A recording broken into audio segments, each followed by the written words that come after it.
एक बार की बात है। एक लड़का था। उसका नाम सबल था, जो नगर में रहता था। वह अपने जीवन से बहुत निराश था। उनकी निराशा का कारण यह था कि वह अब तक अपने जीवन में कुछ नहीं कर रहा था। उसके माता पिता उसे ताने मारते थे कि आपके सभी मित्र कुछ न कुछ कर रहे हैं, लेकिन आप अभी भी घर बैठे हैं। दोस्तों के बीच भी अक्सर उनका मजाक उड़ाया जाता था। वह कहीं जाता तो लोग उससे पूछते कि आप क्या कर रहे हैं। उसे यह बताने में भी शर्म आ रही थी। वह कुछ नहीं कर रहा था। धीरे धीरे उसने रिश्तेदारों से मिलना जुलना कम कर दिया और लोगों से मिलना भी बंद कर दिया। वह ज्यादातर समय घर पर ही रहता है। वह अकेला रोता है और भगवान को कोसता है और अपनी किस्मत को दोष देता है। अब उसे अपना जीवन बोझ लगने लगा था। कभी कभी वह सोचता कि कब वह कुछ करने के योग्य बनेगा, और फिर वह सोचता कि जिंदा रहने से अच्छा मर जाना है।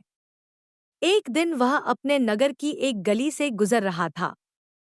तभी उसने देखा कि एक उपदेशक दुख और परेशानियों पर उपदेश दे रहा है।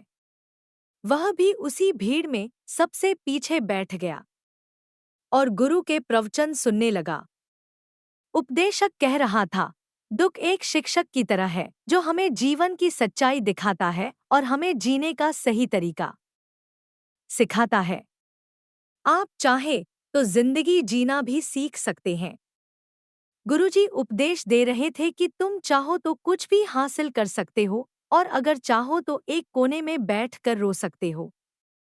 इन सभी बातों को सबल ध्यान से सुन रहा था, लेकिन शिक्षक की यह बातें पसंद नहीं आई। उसने खड़े होकर कहा कि कुछ भी सिखाने से दुख दूर नहीं होता।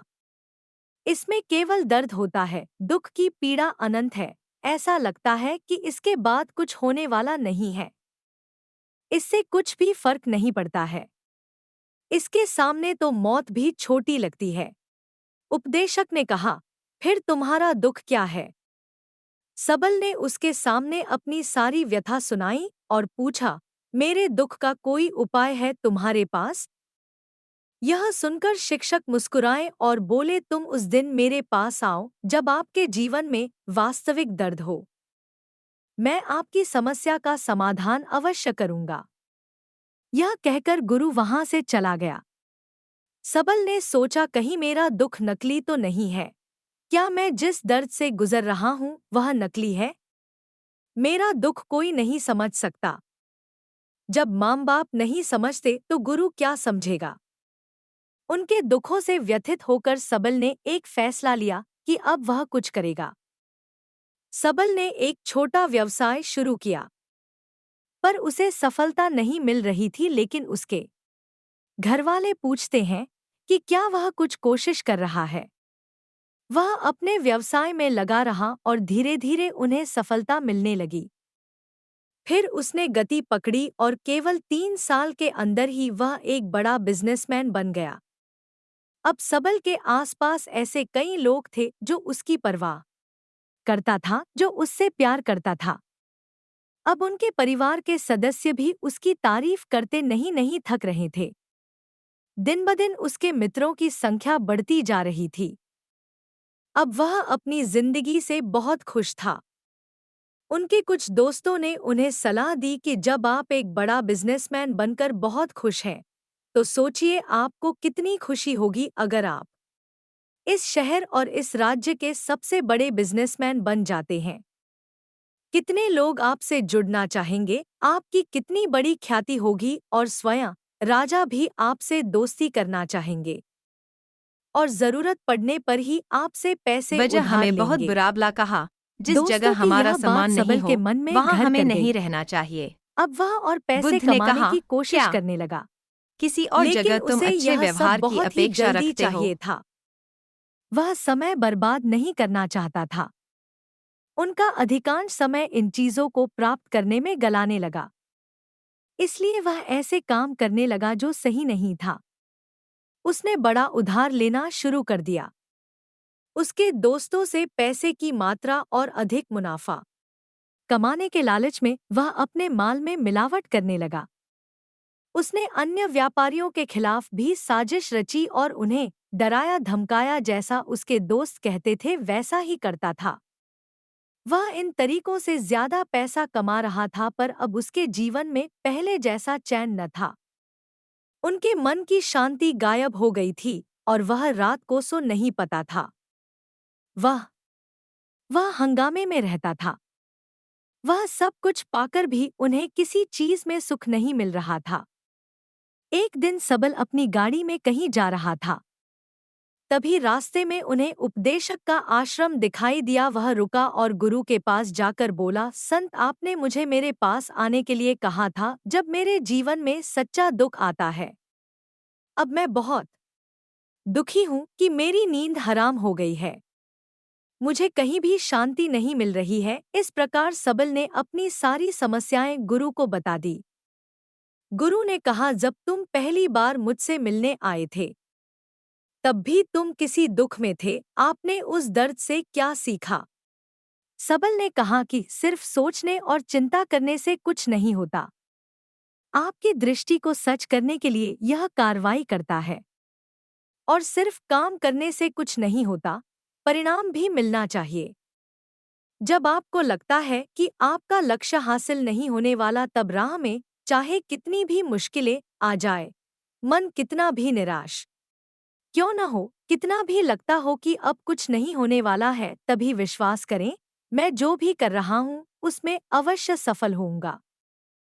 खुद पर ध्यान दो, लोगों पर नहीं। लोग केवल सफल लोगों का सम्मान करते हैं।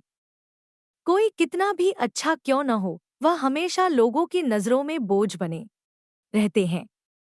यह सब सुनकर उपदेशक मुस्कुराया और बोला, जब आपके पास है तो यह वास्तविक दुख नहीं है। अपने जीवन में वास्तविक दुख आए तब मेरे पास आओ, मैं उसे ठीक कर दूंगा। सबल ने जाते समय साधु को सोने के सिक्कों से भरा घड़ा भेंट किया।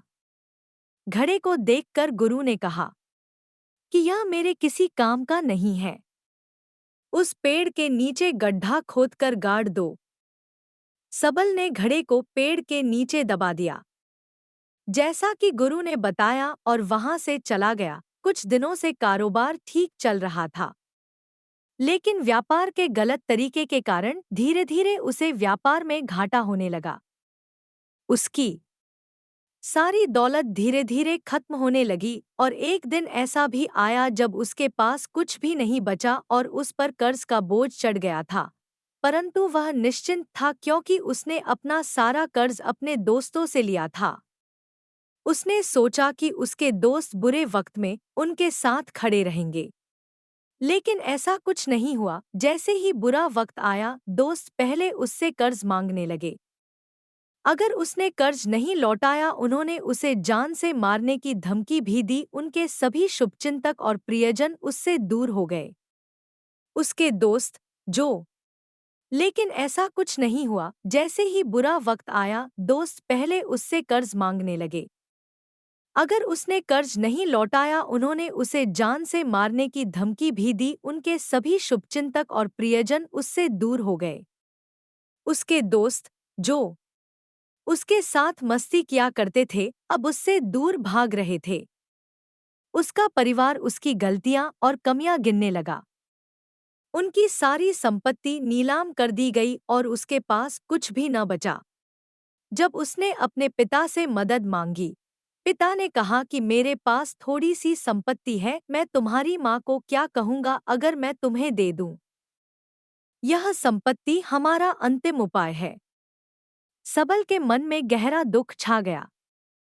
उसके आसपास कोई नहीं था जो उनके दुख को समझ सके, जो उसे संभाल सके। जनता के इस विश्वासघात के कारण वह अंदर से टूट चुका था। वह सोचने लगा कि अब जीने का क्या मतलब है, अब मौत ही मेरा सहारा है। वह आत्महत्या करने के लिए पहाड़ी पर जा रहा था, तब से उसे याद आया कि उस शिक्षक ने उससे कहा था, मेरे पास आओ जब तुम्हारे जीवन में वास्तविक दुख हो। सबल गुरु के पास गया और अपनी सारी व्यथा सुनाई। आंखों में आंसू लिए उसने कहा, हे गुरु जी, मेरे दुख का निवारण कीजिए। गुरु ने कहा, जब जीवन में असली दुख होता है तब मेरे पास आ जाना। मैं इसे जरूर ठीक करूंगा और पढ़े।